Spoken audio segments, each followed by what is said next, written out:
ആദിമ നൂറ്റാണ്ടിൽ ക്രൈസ്തവ വിശ്വാസം സംഗീതത്തിലൂടെയാണ്, അല്ല പ്രസംഗത്തിലൂടെയല്ല, ക്രൂസൈഡിൽ കൂടെയല്ല, കൺവെൻഷനിൽ കൂടെയല്ല, ബൈബിൾ ക്ലാസ്സിലൂടെയല്ല, സംഗീതത്തിലൂടെയാണ് വിശ്വാസ സ്ഥിരതയുണ്ടായത്. അതിന് കൂടുതൽ ഊന്നൽ നൽകിയത് വേദവിരീതിയായ അരീഷിന്റെ ഉപദേശം ഗാനങ്ങളിൽ ജനസ്വാധീനം ചെയ്തപ്പോൾ മാറപ്രേ മുതലായ സഭാപിതാക്കന്മാർ മുഴുവൻ അവർ പ്രസംഗം ചെയ്തിട്ടില്ല, പുസ്തകം എഴുതിയിട്ടില്ല, മുഴുവൻ ഗാനങ്ങളിലൂടെയാണ് ക്രിസ്തീയ വിശ്വാസത്തെ ഉറപ്പിച്ചത്. അത് നാം പ്രത്യേകിച്ച് ഓർക്കണം. കർത്താവേ കൃപ ചെയ്യണമേ, കൈക്കൊണ്ടടിയാരുടെ കർമ്മം പൊറുതിയച്ചരുളണമേ, നിൻ അറിയുന്നലിവും അനുഗ്രഹവും.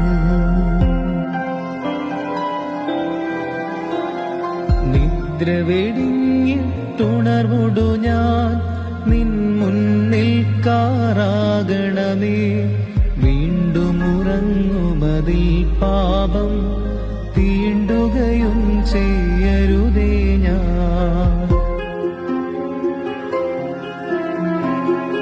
അക്രമമുടർവിൽ ചെയ്യിൽ ഞാൻ പോക്കണമേ നാഥ കൃപയാൽ, നിദ്രയിൽ ഞാൻ പാപം ചെയ്യിൽ നിൻ കൃപമോചനമരുളണമേ.